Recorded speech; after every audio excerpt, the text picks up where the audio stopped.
Okay, folks, here I am with Stilks, and Stilks, you're going to tell us about how many fights you've had over the years. Yep, Liam, thank you very much for inviting me back to your brilliant podcast. Fights, let me think about this one. Yes, I reckon in my 32 years on the door, I reckon I've had about 50 fights. I can remember every one of them, where they were, who were they with, and why. Funny you should ask me that question, because lately I've been watching a lot of podcasts, and there's doormen out there that reckon they've had 2, 3, 4,000 fights. Even Lenny McLean claims to have 3,000 fights. Well, I can't see it, because I've worked the door now for 32 years. I've had 50 fights, 50 straighteners. When I have a straightener, I mean no doctor, no bellman, no referee. It means on the cobbles, to the death, 1-to-1. Right, I can't see how these doormen had 3,000 fights and 4,000 fights. As far as I'm concerned, impossible. Now, I'm not very good at maths, right? But I've worked it out. There's 365 days to a year. That means if you had 3,000 fights, that means you'll be fighting for 10 years, every day of the week, including Christmas Day, Boxing Day and your birthday. Well, that ain't fucking happening, is it? You're not having that many fights in 1 year or in 10 years. It doesn't happen. It's a load of bollocks. I'm not saying I haven't thrown out 3,000 people. Probably have. Probably thrown more out. But I definitely haven't had 3,000 fights. Is there any fights that stick out as being the most memorable for you? Yeah, we always come back to the fight with Terry Glasgow, one of the leaders of the Millwall. That was probably the most memorable when I walked down to the kebab shop to get myself a kebab, and they jumped out from over the road with pickaxe handles. And I thought to myself, fuck, what am I going to do? If I run away, they're going to chase me and hit me with the pickaxe handles. So the only thing I could do was run towards them. As you know, if I'm running towards you, you can't swing that pickaxe. Grabbed him and got him in a headlock. I've stuck my finger in his eye and he's squealing like a pig. He was screaming. But the others, by then, were surrounding me and they were hitting me with pickaxe handles. But I weren't going to let go of that Terry Glasgow. By then, dear friend of mine, Dave Kilroy, has seen what had happened, and he's now driving down from the Station Hotel towards them. I'm in the middle of the road with this Terry Glasgow with my finger in his eye. And I've seen the headlights coming, and I've jumped up and threw him over the air, threw him up in the air, and Dave has run him over. He's hit him, he's gone over the car, blood all over the screen. Dave never washed that car for about 6 months. He loved it. It was his trophy. And that was probably the most memorable fight I had, to the death. Did you ever get badly injured when you were having fights? Only my knuckles. I've lost 4 of them. As you can see, they've gone. When you're actually fighting bare knuckle, if they put their head down, you hit them, your hand's going to go on top of their head. And that is fucking hard. It's going to hurt you more, it's going to hurt them. I've broken, as you can see, my knuckles have gone. But apart from that, I'm fine. When you worked in the doors, did you have to be tooled up as well? Listen, I didn't believe in all that. Other doormen used to turn up with knuckle dusters. Other doormen turned up with guns. Other doormen that I know very well turned up with bulletproof vests. It's all a load of bollocks. Just do your job. If you do it fairly and do it well, you don't need all that. You only need them things if you're a bully. So what was your favourite door that you did? Did you go to different places, or were you always in the same place? Through my lifetime on the 32 years on the door, I must have done about 10 different doors. The longest was the Station Hotel. I worked there for about 17 years. Did you ever have firms who wanted to take over the door? Yes. I was at the Station Hotel, and we had a new Guv'nor brought in, and his name was Mark. Mm-hmm. And he was a big fat and didn't like me. He tried to get rid of me. And the only way he was going to get rid of me was by getting in someone that could ask me to leave, called Brad. So after about a couple of weeks, Dave Kilroy said to me, Stilks, I think Brad's going to take over the door. So I thought, fuck, what am I going to do? How am I going to show face? I won't get another job. So halfway through the night, I said, Brad, I think me and you need to have a chat in the toilet, mate. So he goes, what about? I said, I think we just need to have a chat. So we've gone into the toilet, and I've gone bang, straight away, right on his chin. Big fella, he must have weighed about 18, 19 stone. went down on his knees. He's gone, what was that for? I said, listen, if you're going to try and take over my job, I'm not going to go down not fighting. So he's gone down on his knees and he's pulled out a knuckle duster. I thought, fucking hell, what am I going to do now? So I've jumped on his back and I've got him in a strangle. Now he's bouncing me round the toilet. He's hitting one wall, bouncing me off the other wall, and I'm holding on, squeezing for dear life, trying to help him, make him pass out. I've told him, throw that knuckle duster away or I'll kill you. He was just starting to go. He was dropping back down to his knees. So he's thrown the knuckle duster to the floor. I've picked it up and I've gone, right, get back to the fucking front door. So he's gone back to the front door. I've strolled over. The other doorman was smiling because obviously they know what I'm like. So Brad goes to me, I suppose you want me to leave? I said, no. Finish your night, it's not a problem. Liam, now, you've been asking me about stories about Lenny McLean. Lenny McLean, have you got a story to tell me? Listen, I have met Lenny McLean and we have spoken, but I haven't got a story to tell you. But today, I've brought two friends with me who have got a story to tell you. And one of them is my good friend, Mark Parrish. Mark, come over and sit down. Mark. Tell them the story when we went to Slim Jim's to train. Oh yeah, me, you and the trog, wasn't it? That's yeah, it. I remember. And yeah, as you go outside, they have like this boxing ball, you know, the speed ball. And I thought, oh, I'll have a go on that. So I'm having a go on rubbish at it. I'm going boom, boom, boom, boom, boom, boom. All of a sudden, I hear this like husky voice come up to me, and he goes, "Oi, what do you think you're doing?" And I looked round. I went, "What does it look like I'm doing?" He goes, "You're doing it wrong." I said, "So?" He said, "Well, look, he said, let me show you how it's done." I thought, "Oh, go on in, idiot, show me." So he started And that's exactly how he told him. Yeah, and he starts doing this. And I thought, well, I'm better at it than you. I said, well, you're no good at it, mate. He said, no, you know what it is, this is how you do it, and you've got to build up, and you build up your speed. This is it's called the technique. I went, mate, whatever, I'm not interested. I said, thanks a lot, bye. And he walks off.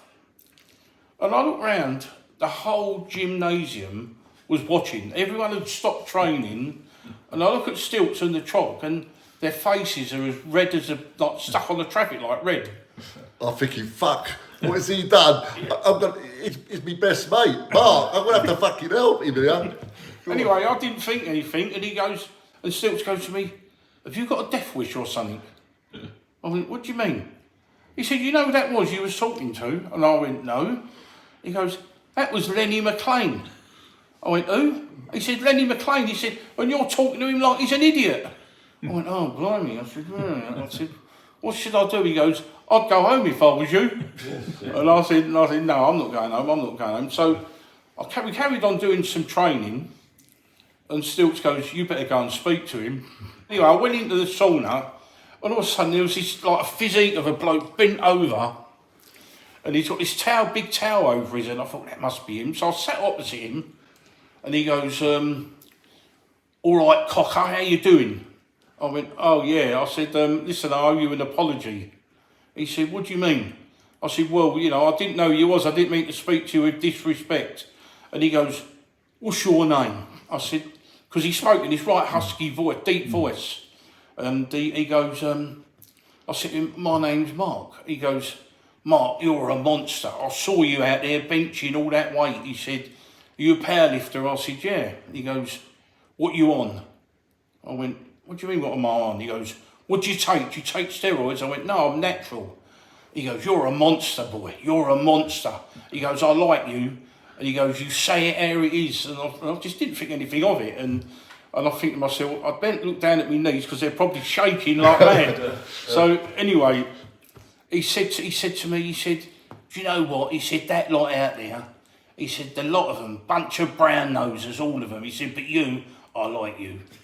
So I went back, I said, oh, anyway, I didn't mean you any disrespect. He goes, good on you, cocker. So I walked out, and Stilts goes, just make yourself lucky, you think yourself lucky that you're still alive. And I went, oh, okay. So anyway, didn't think nothing of it. I saw him a couple of months later, and he said to me, all right, mate. I went, yeah, not bad, thanks. And he goes, he said, come here, I've got something for you. And I thought, oh no. And And he said, come down here. I thought, I'm going to get a kick in now. And I went downstairs with him, and Peter Davis was there, and he said to me, he's going like this. I thought, well, I'm going to get a kick in here. So I thought, well, if I do, I do. If I don't, I've got to put up a fight at least. So anyway, he goes to the back of this car. I can't remember what car. I think it was a Jag or something. And he opens up and he gives me this book. And he goes, here. He said, there's none of these about. It ain't officially out yet. And he wrote on it, to mark the monster from Lenny the Guv'nor. Well, I mean, if you looked at his handwriting, you'd think a 3-year-old kid had written it. And it was dark at the time. And anyway, I took the book. He goes, don't tell anyone you've got this, because they're not even out for sale yet. I went, all right, thanks. And then a month later, or it was only a couple of months later, wasn't it? I rang you up. I said, yeah, Lenny McLean died. And he went, nah. I said, yeah. I said, look, this is what's happened. He couldn't believe it. Today, we've got a good friend of mine, Keith Price. We must have worked together about 4 different jobs, and we've been friends for about 44, 45 years. So I've invited you on to Liam's show, because there's people out there that want to listen to stories about Lenny McLean. Yeah. So please, can you tell them the story that you told me the other week? I worked a lot of West End clubs, and clubs would open, they'd close, doors would change. So I was always like looking for a bit of extra work. So one night, Stilks suggested, why don't you go up to the Hippodrome and see Lenny McLean? So I said, yeah, thanks for the advice. So I went up there, saw the doorman when I walked in, and he went, yes, mate.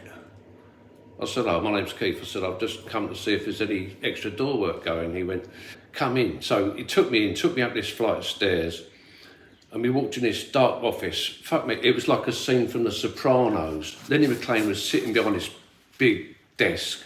Johnny Madden, his right-hand man, was standing there. There was another couple of geezers that I didn't know, but they were okay. He went, right, so you want to work here?